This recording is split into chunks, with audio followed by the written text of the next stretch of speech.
Esto es Nueva Dimensión.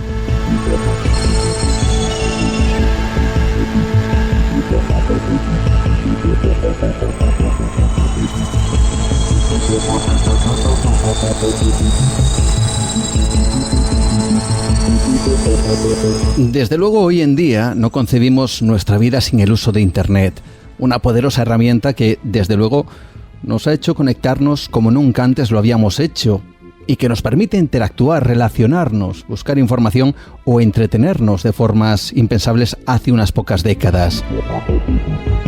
Pero Internet también se ha convertido en un mundo extraño y falsamente seguro para muchos. Es curioso pensar cómo, por ejemplo, en la vida real, si alguien, un desconocido, llamara a nuestra casa, a nuestra puerta, le abriéramos la puerta y nos pidiera, por ejemplo, las fotos de nuestros hijos, de nuestras vacaciones en la playa, información sobre dónde trabajamos, qué comemos, dónde vamos, seguramente cerraríamos la puerta y puede que hasta llamáramos a la policía, pero sin embargo, tras cerrar esa misma puerta, a ese desconocido, no tengamos reparo en poner esas fotos de nuestros hijos, nuestras vacaciones, o dónde trabajamos o dónde vamos en las redes sociales, donde ese y otros muchos desconocidos pueden ver y descargarse esas mismas fotos de nuestra vida. Lo mismo sucede con las aplicaciones, esas que usamos para nuestro entretenimiento y que piden permisos para acceder a nuestra cámara, a nuestro micrófono, a nuestra ubicación. Tenemos una falsa sensación de seguridad cuando en realidad todos esos datos, esas imágenes, tienen usos y están en manos de gente o entidades que desconocemos. Este es solo un ejemplo, pero es que en Internet se están desarrollando estrategias donde el robo de datos, de información tanto de empresas como de particulares, está basado en el uso de algo que hasta hace muy poco parecía de ciencia ficción: la inteligencia artificial. Esta quizá llegue a un momento y a un nivel que, como digo, llega a interactuar a tal manera que incluso un humano ya no sepa distinguir con quién está hablando.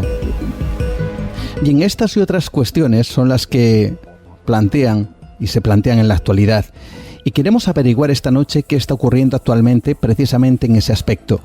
Lo vamos a hacer con Chema Alonso. Seguro que muchos le conocéis. Él es hacker, ojo, que la palabra hacker nada tiene que ver con ciberdelincuente. Él es experto en ciberseguridad, doctor en seguridad informática, es chairman de 11path y tiene un estupendo blog llamado El Lado del Mal. Chema Alonso está esta noche con nosotros en el programa. Bienvenido, ¿cómo estás? Muy bien, Juan. Aquí estoy.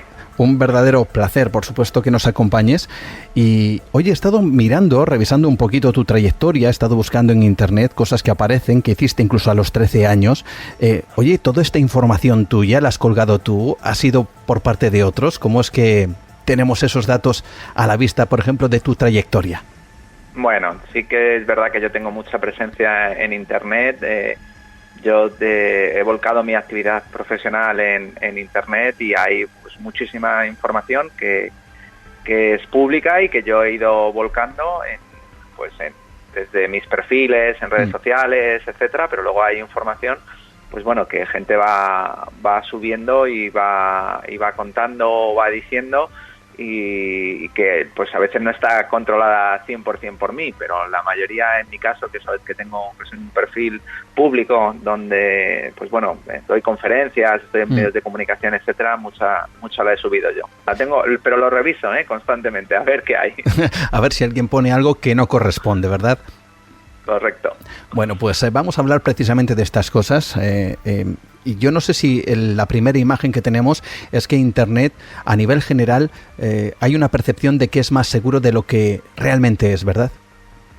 Bueno, Internet yo siempre digo que Internet es una cosa maravillosa que nuestra generación tuvo la suerte de disfrutar porque nos ha permitido, como tú bien has dicho, disfrutar nuestra vida de una manera diferente, mucho más ambiciosa, ¿no? Hoy en día el entretenimiento, la socialización, el acceso a información, la comunicación, etcétera, la medicina, la producción laboral, etcétera, pues se ha visto beneficiada por Internet. Pero yo siempre he dicho que Internet no nació con una regla de ser estrictamente seguro. Lo que buscaba eran unas nuevas funcionalidades que entonces eran muy complicadas de tener, que el poder enviar un correo electrónico en tiempo real de un ordenador a otro, algo que para nosotros es muy común, pues hace 50 años no lo era, y los protocolos que se pensaron de comunicaciones pues eran protocolos que no estaban securizados, y llevamos muchos años pues jugando al juego del perro y el gato, del gato y el ratón, donde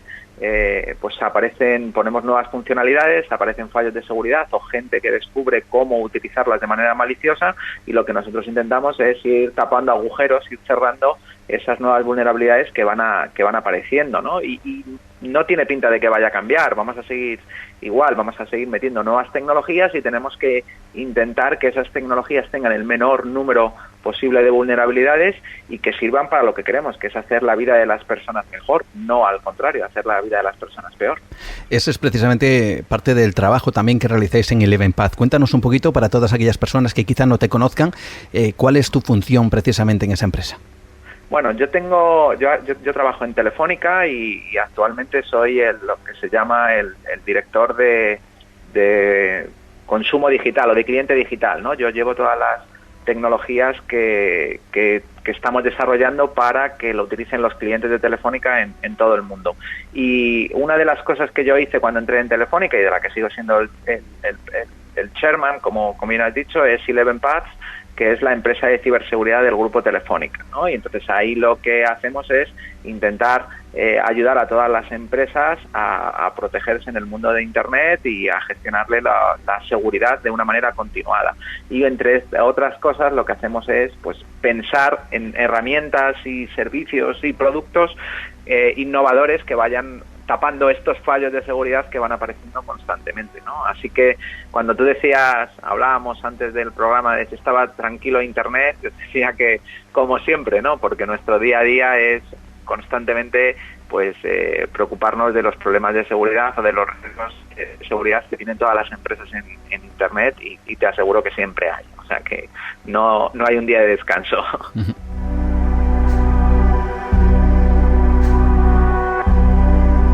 Vamos a apartarnos, si te parece, Chema, del ámbito de la empresa, aunque desde luego esto forma parte también de nuestro mundo, y es el hecho de que todo está cambiando, cada vez va a una velocidad tremenda, y muchos de los que nos están escuchando, seguramente la inmensa mayoría, tengan un teléfono, un smartphone en su bolsillo, y muchas de esas aplicaciones que se utilizan, por ejemplo, para hacer fotos.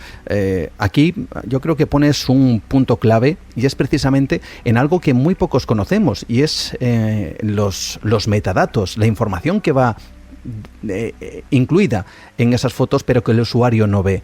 Esto es realmente importante a la hora de la seguridad dentro de nuestra vida en Internet, ¿no? Bueno, has tocado con una sola pregunta has tocado un montón de riesgos de seguridad y de privacidad que la gente a veces no es consciente, ¿no? Una vez que tú le das permiso de acceso a tu cámara de fotos a una aplicación, pues se puede llevar todas las fotografías cuando quiera de tu teléfono, ¿no? Y hay aplicaciones que tú confías en ellas y les das permiso porque confías en la empresa, pero puede pasar que mañana esa aplicación se vuelva maliciosa porque a lo mejor la empresa ha vendido la app y ya está bajo el control de otra organización, o porque haya tenido un problema de seguridad y se hayan robado, ¿no? Le hayan robado el control de la aplicación y de repente esa aplicación se vuelve maliciosa, ¿no? Yo de hecho yo hablé de esto mucho durante este año pasado, en 2019 y este año 2020, de una cosa que dan las Gremlins apps, que son aplicaciones que de repente un día se vuelven maliciosas, y en mi caso hicimos una investigación con las cuentas de los programadores de las aplicaciones móviles que habían muerto, que como ya no había nadie con ellas, pues podíamos recrear las cuentas de los desarrolladores y tomar control de las aplicaciones y volverlas maliciosas, ¿no? Y eso es un riesgo que existe. Esto lleva a la famosa polémica que tenemos ahora en Internet con Donald Trump, Estados Unidos, y las aplicaciones chinas, ¿no? Que cualquier aplicación que tú no tengas control y supervisión de ellas. Si tiene acceso a tu cámara, como es el caso de TikTok, o a tus contactos, como es el caso de WeChat, si alguien decidiera volver maliciosa una sola de ellas, no todas, solo una, la que está en un teléfono móvil en concreto o la tiene una persona concreta, pues podría hacerlo y llevarse todas las fotografías o los datos personales, etcétera, ¿no? Por eso es tan importante decidir qué permisos das a qué aplicaciones y cuáles son los riesgos que esto conlleva, ¿no? Y luego hay otra cosa que también has dicho en la pregunta, que son los metadatos, que son muy relevantes. Cuando tú haces una fotografía, esa fotografía, igual que cualquier documento que tú hagas en tu ordenador, lleva información que se llama metadatos, que a simple vista no se ve, pero que está recogida del momento y el lugar donde se creó o el documento o la fotografía, ¿no? Y así que puedes encontrar que de repente tú estás publicando una fotografía en Internet y esa fotografía lleva tu ubicación exacta de dónde ha sido tomada. Y hemos visto a lo largo de la historia pues, cosas muy singulares, ¿no? En el caso de vídeos y fotografías pues que publicaban pues grupos de hacktivistas o incluso terroristas, pues llevan metadatos y podía saberse dónde había sido tomada esa fotografía. Y también sucedió lo mismo con bases secretas de militares, ¿no? Que de repente publicaron una fotografía y tenían metadatos, e incluso con las famosas pulseras deportivas, que las pulseras deportivas iban publicando las rutas y llevaban las rutas de donde estaban las bases secretas, ¿no? Militares. Así que cuando tú utilizas tecnología y haces una publicación en Internet, los metadatos pueden ir acompañando a esa publicación sin que tú lo sepas, y puede ser un riesgo grave para tu privacidad, ¿no? Si tú estás publicando dónde vives, dónde haces deporte o dónde sales a pasear con tus hijos, pues realmente estás dando información a todo Internet que cualquier persona maliciosa podría utilizar para hacer un crimen, ¿no? O cometer un delito.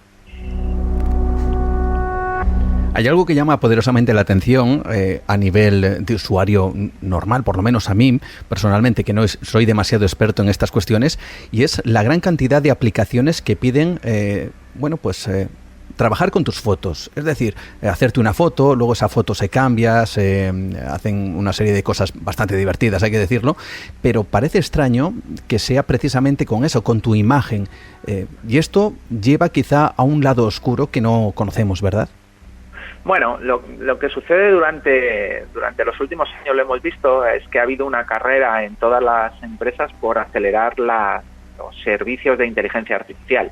Y la inteligencia artificial, para aprender, necesita datos, ¿no? Y una de las cosas que más se ha desarrollado en los últimos años han sido los que se llaman servicios cognitivos, que son inteligencias artificiales que imitan los sentidos humanos, ¿no? Entonces, la visión artificial, el reconocimiento del habla, la comprensión lectora, la generación de voz, la generación de imágenes, la escritura, el reconocimiento de la escritura, etcétera, ¿no? Todos estos servicios cognitivos necesitan datos. Entonces, ha habido durante mucho tiempo, durante estos años, intentos de recoger y recolectar imágenes de las personas para entrenar a las inteligencias artificiales a que fueran capaces pues de reconocer pues que una persona es una persona, o cuál es la raza de una persona, o cuál es la edad que tiene esa persona, o cómo va a envejecer. O se acordará mucha gente del famoso Mannequin Challenge, donde la gente se le decía que estuviera quieta y pasaba una cámara. Bueno, pues esos datos se utilizaron para entrenar la visión 3D de inteligencias artificiales. Es una forma curiosa de decirle a la gente: necesito que te pongas de esta manera, y yo todos esos vídeos luego los voy a utilizar para entrenar las inteligencias artificiales, ¿no? Y hoy en día vemos, por ejemplo, yo siempre pongo el caso de una de las inteligencias artificiales que tiene Microsoft, que es la de reconocimiento de celebrities o de famosos, que pues a mí me tienen subido. Entonces subes cualquier foto de Chema Alonso a esa inteligencia y es que te reconoce de maravilla, ¿eh? A mí me reconoce en cualquier posición, con gorro, sin gorro, con el pelo recogido, no recogido, etcétera. Y eso ha sido gracias a que han utilizado todas las fotos mías publicadas en Internet para entrenar sus inteligencias artificiales. Pero claro, esto es una carrera que va a llevar a que en breve, con todas las fotografías que estamos subiendo de todos y cada uno de nosotros, que las inteligencias artificiales van a ser capaces de reconocernos a todos en el planeta de una manera muy sencilla y muy rápida, gracias a que le hemos dado todos estos datos, Y luego, pues vamos a pasar al siguiente fase, ¿no? Que es con las cámaras de alta resolución, pues una sola cámara puesta en lo alto de un edificio puede tomar 5 kilómetros de una sola fotografía, con una sola fotografía, y con esa fotografía y las inteligencias artificiales de reconocimiento facial, pues saber quién está en esa ubicación en un determinado momento, sabiendo exactamente qué persona es, ¿no? Que es a lo que vamos. Y para eso hacen falta datos, muchas fotografías, muchos datos tagueados, es decir, gente que diga, este soy yo, este soy Chema Alonso, o este es Chema Alonso, ¿no? Y por eso muchas aplicaciones han tenido esta carrera por recoger imágenes, ¿no? Hay algo tremendo, además, que te lo he visto en alguna conferencia, y es el hecho de que incluso ha llegado a tal punto ese reconocimiento facial que hay una especie de inteligencia artificial que es capaz de sustituir la imagen de alguien que está delante de una cámara por alguien que conocemos. Tú ponías un ejemplo entre un amigo tuyo y que a través de una inteligencia artificial, bueno, pues en vez de salir ese amigo tuyo, salías tú en esa imagen, y además de manera hiperrealista, de forma que uno ya no sabe si con quien está hablando, sobre todo, por ejemplo, a través de Skype, sea quizá la persona con la cual creemos que estamos hablando. Sí, correcto. Y además ha sido, pues gracias a una nueva técnica de entrenamiento de inteligencias artificiales que se desarrolló hace muy poquito, hace 3 o 4 años, ¿no? Y el funcionamiento, para que la gente lo entienda, es muy sencillo, ¿no? Tú imagínate que yo cojo y entreno una inteligencia artificial que es capaz de reconocer a Chema Alonso en cada momento, ¿no? Con todas las fotografías mías que hay, tú le das fotografías mías y le dices, este es Chema Alonso, este es Chema Alonso, este es Chema Alonso, y entonces ella es capaz de aprender quién es Chema Alonso. A partir de ese momento le das una foto en la que yo no soy Chema Alonso. Entonces dice, este no es Chema Alonso, ¿vale? Y entonces le dice, no es Chema Alonso, solo es un 10% de probabilidades de que sea Chema Alonso. Bueno, pues lo que hace la inteligencia artificial que aprende a crearte es enfrentarse a esa, y entonces va aprendiendo a generar a Chema Alonso en todas y cada una de las gesticulaciones que se hacen enfrente de una cámara de videoconferencia, hasta que es capaz de engañar a la inteligencia artificial que reconoce a Chema Alonso. Cuando la inteligencia artificial que reconoce a Chema Alonso le dice, este es Chema Alonso, la inteligencia artificial que está aprendiendo a crear a Chema Alonso ya sabe que cuando tenga que poner a Chema Alonso subiendo la ceja izquierda, tiene que usar esa imagen. Entonces, cuando la segunda inteligencia ha sido capaz de engañar en todas las gesticulaciones a la inteligencia que reconoce a Chema Alonso, esa inteligencia es capaz de recrearte en tiempo real. Y esto es algo que nosotros hacemos como prueba porque ya es muy fácil de hacer, se puede hacer con un ordenador personal tranquilamente, y la demo que hacemos es, pues subimos a cualquier persona del público, le ponemos delante del ordenador con la webcam, y entonces él se mueve, abre la boca, habla, gesticula, y lo que la gente ve por internet, o sea, por la pantalla de televisión o a través de un Skype o de una videoconferencia, es a mí. Me está viendo a mí, que me estoy moviendo tal y como se mueve la persona que se está moviendo delante de la cámara, ¿no? Y ya es algo que está estudiado y que estamos pensando cómo detectarlo, ¿no? Cómo detectar cuando estamos hablando con una inteligencia artificial, que es lo que hablábamos de la ciberseguridad, del juego del gato y el ratón. ¿Cómo detectamos ahora que estamos ante una situación como esta? Porque podría ser que nuestro hijo estuviera hablando con una persona de 13 años y no fuera una persona de 13 años, que fuera alguien mayor que estuviera utilizando una inteligencia artificial para pretender ser un niño de 13 años. Qué tremendo. Además, incluso imitar la propia voz, ¿no? Sacar la propia voz de Chema Alonso de manera que todo nos pareciera hiperreal, ¿no?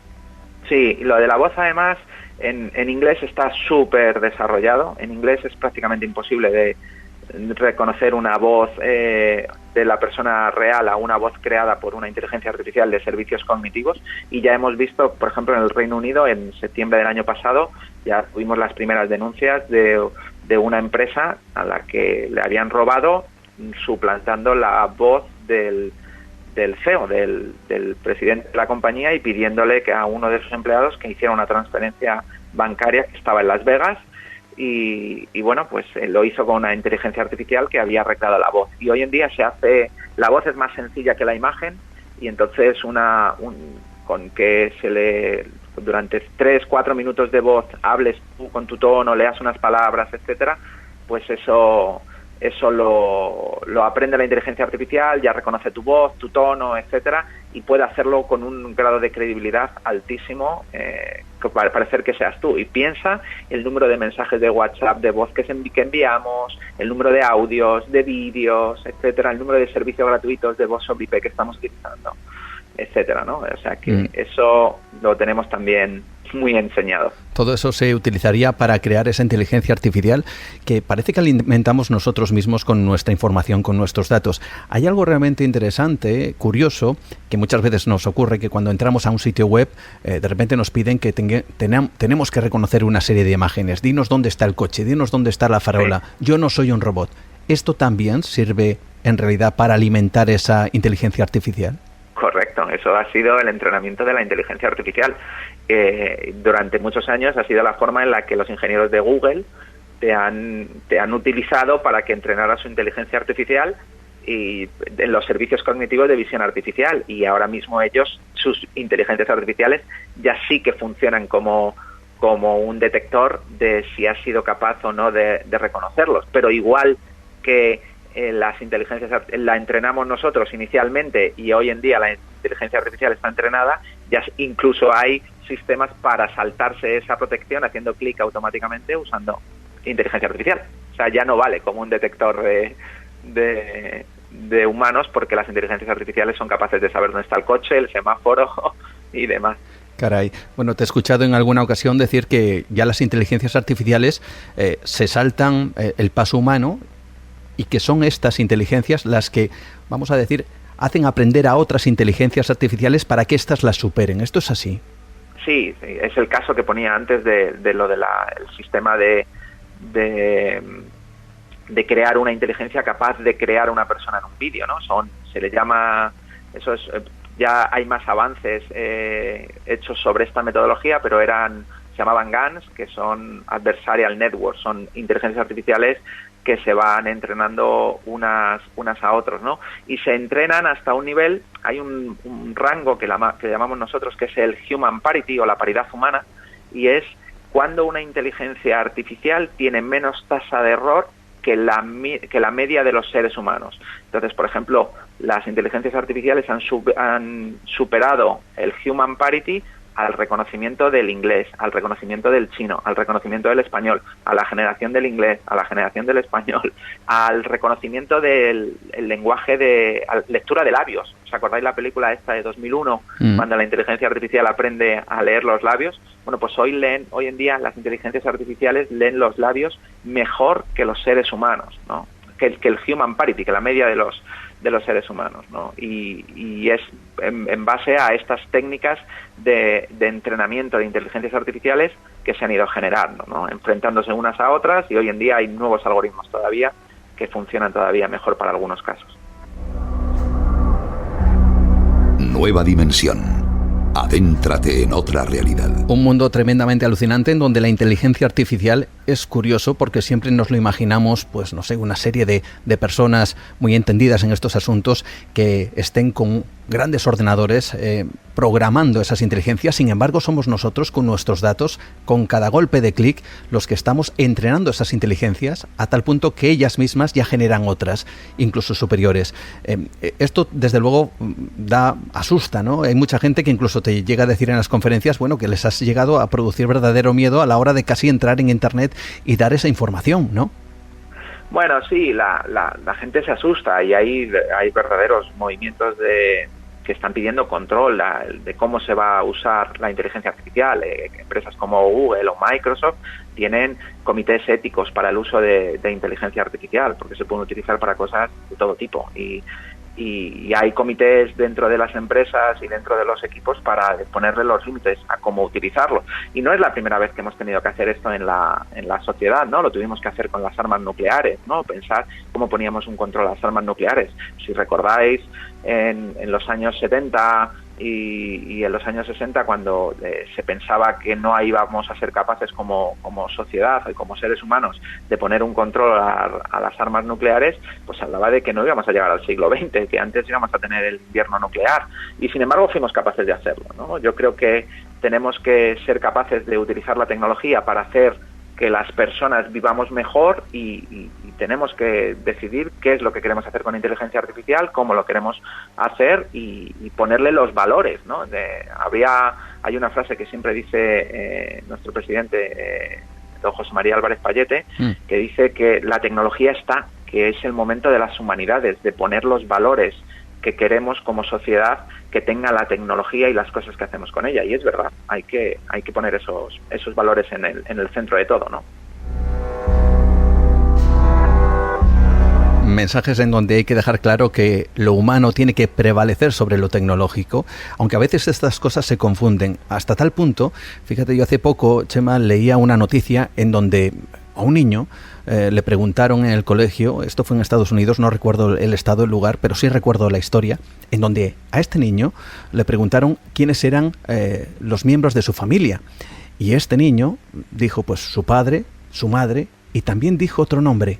Dijo Alexa, ¿no? Dijo Alexa. O sea, había incorporado a esta inteligencia artificial, Alexa, Cortana, Siri, todos estos personajes que parece que están incluidos ya en nuestro propio mundo. ¿Corremos algún riesgo con estas inteligencias artificiales? Bueno, al final estas inteligencias artificiales son, como bien dices, son interfaces cognitivos para las cosas que podemos hacer en Internet, ¿no? O sea, en vez de pedirlo haciendo un botón o haciendo una búsqueda en Google, pues lo hacemos hablando, ¿no? Y están bien.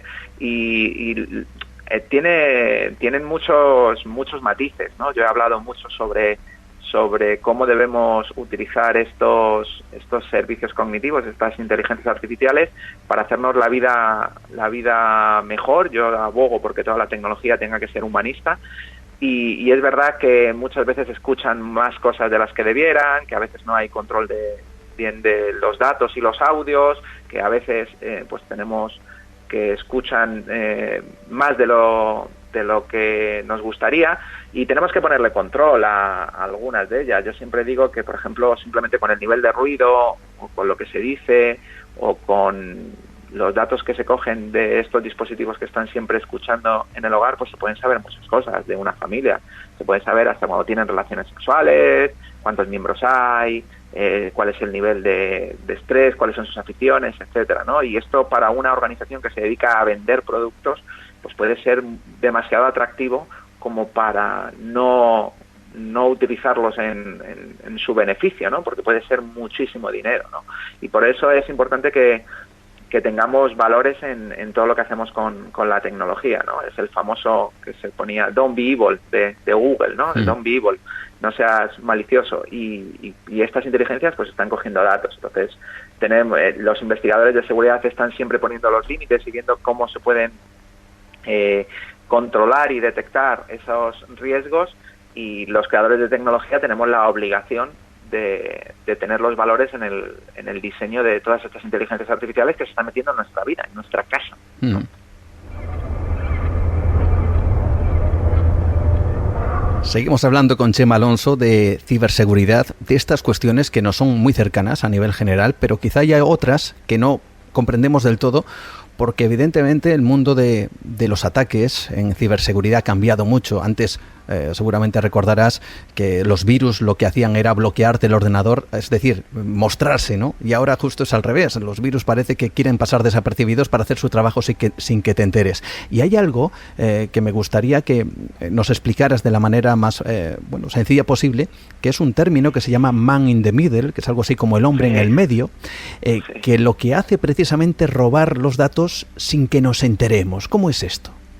Bueno, los ataques de man in the middle, de hombre en medio, son muy conocidos de hace muchos años, ¿no? Al final, cuando tú te estás conectando con un servidor web o con un servicio en Internet, con Facebook o con Twitter o con lo que sea, pues tú tienes que pasar por muchos dispositivos físicos y muchos programas y aplicaciones. Entonces, todos esos servicios son hombres en medio. Si tú no tienes un sistema que cifre las comunicaciones desde tu origen hasta el final de manera robusta y segura en todas las capas, y digo todas las capas porque hay muchas comunicaciones, primero tienes que pedir el nombre, luego la dirección de Internet, etcétera.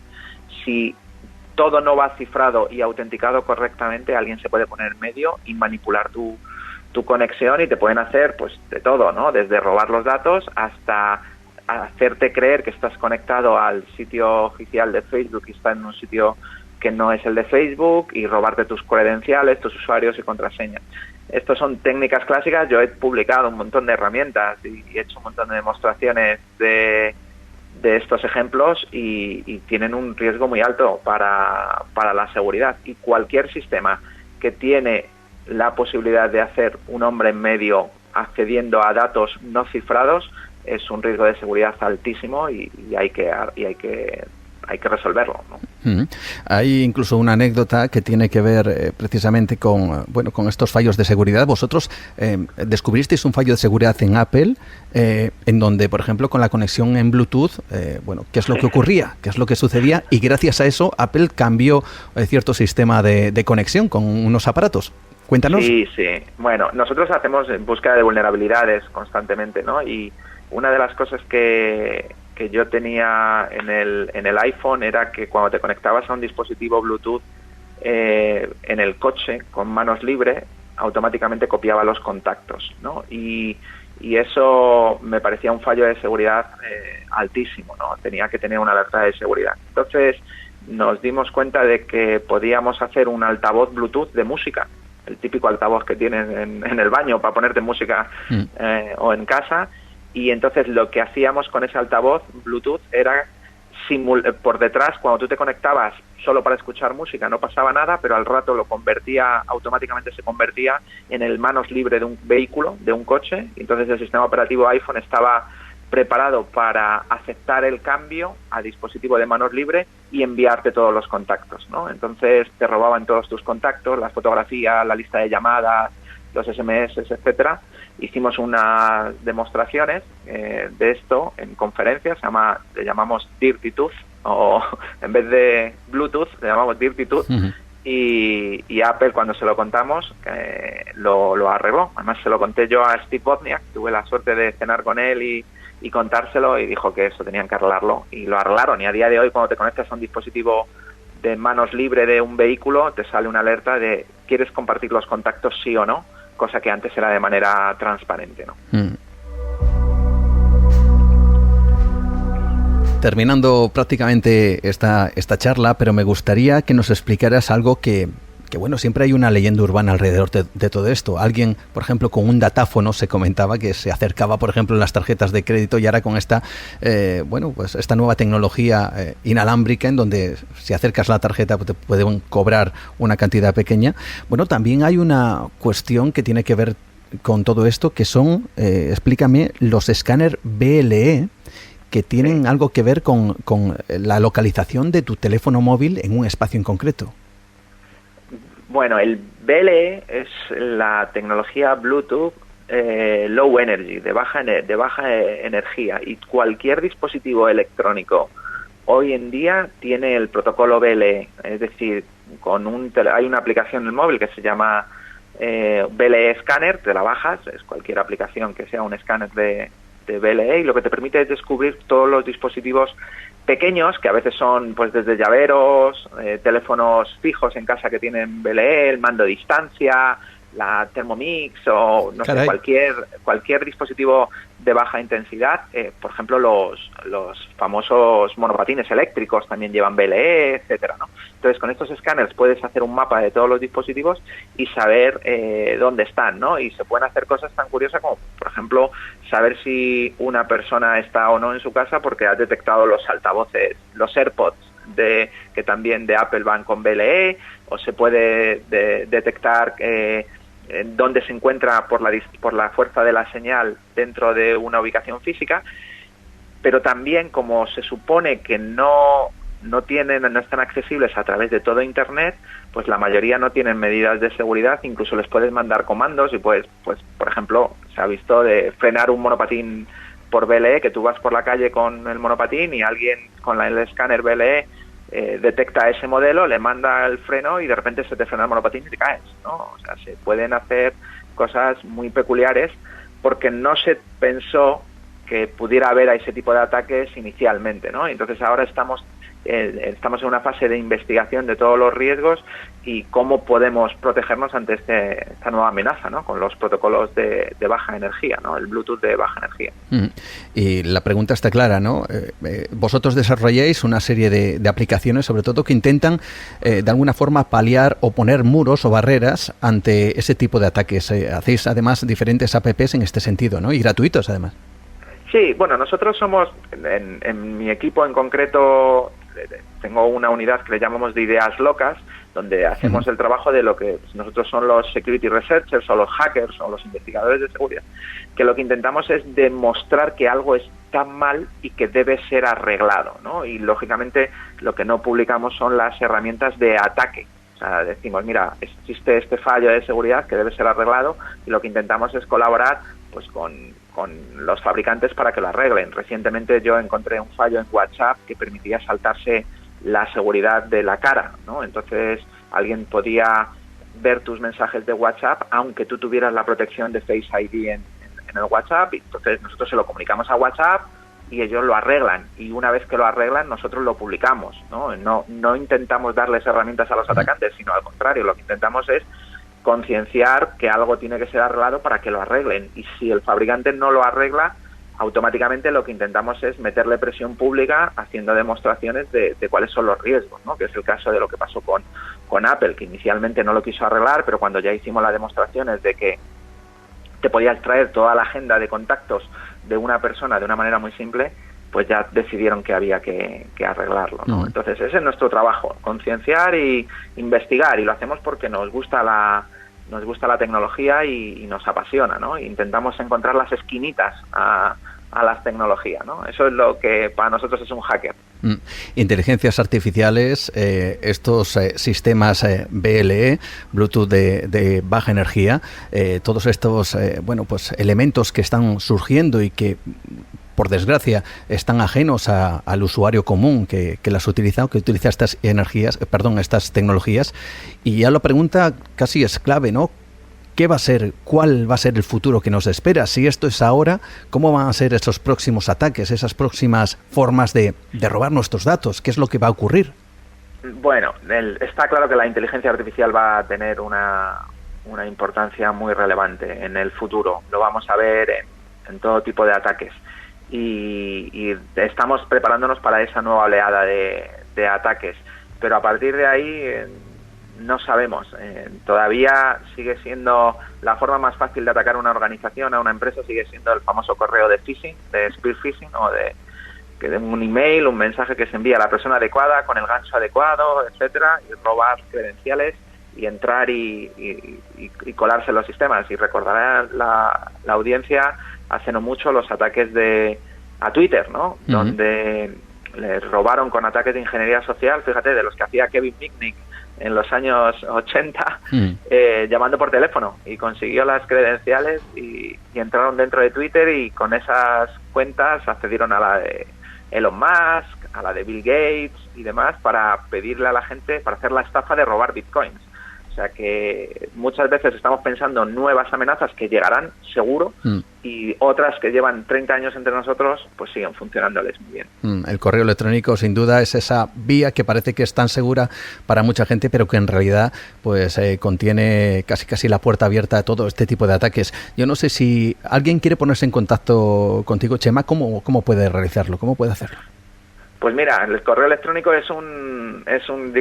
siempre es un caos maravilloso, pero que tiene muchos problemas de seguridad y que además lo utilizamos como nuestro identificador en los servicios de Internet. Así que ya no utilizamos el correo electrónico como forma de contacto, yo ya no lo utilizo. Yo estoy en una plataforma que se llama mypublicinbox.com, entonces en mypublicinbox.com/Chema Alonso con CH. Pues yo tengo ahí mi correo electrónico público, la gente me puede contactar a través de ahí, y la gracia está en que no es mi dirección de correo electrónico personal, es una plataforma, un correo electrónico especial basado en una idea de Bill Gates de los años 80, que era que el correo electrónico tenía que tener un coste para que no se convirtiera en algo que se degenerara, ¿no? Entonces hay una moneda virtual que se llaman tempos, y con esa moneda virtual tú puedes escribir no solo a mí, sino a mucha gente que está en esa plataforma de una manera segura, porque no tiene que exponerse su correo electrónico y además, pues estás accesible a la red para cualquiera que quiera encontrarte rápidamente te puede encontrar. Y luego está la respuesta, ¿no?, más directa seguramente de todos los que estáis o participáis en ese correo especial completamente seguro y que hace que también tengas la seguridad de contactar con la persona que quieres, ¿no? Correcto. A mí todos los correos que me entran por My Public Inbox yo los contesto en 2 días, los he contestado. Pues ahí queda dicho, My Public Inbox, esa nueva forma también de evitar que la puerta de nuestro correo sea la que lleve a algún que otro disgusto y que por desgracia creemos o tenemos la falsa sensación de que esa puerta es de lo más segura cuando es todo lo contrario. Bueno, yo no sé si hay algo más que añadir, pero en cualquier caso, que seguramente lo hay, Chema Alonso, ha sido un verdadero placer que estés con nosotros esta noche, que nos hayas abierto esta puerta en este caso para hablarnos de estas cuestiones y abrir también un poco la luz y el ojo a todos aquellos que desconocemos muchas cosas que hay por debajo de este Internet tan maravilloso que nos conecta tan intensamente, pero que al mismo tiempo merece la pena conocer cuáles son los riesgos. De verdad que sí. Muchísimas gracias, Chema, por estar esta noche con nosotros. Gracias a vosotros y cuando queráis otra vez. Ahí estamos. Un placer y hasta la próxima.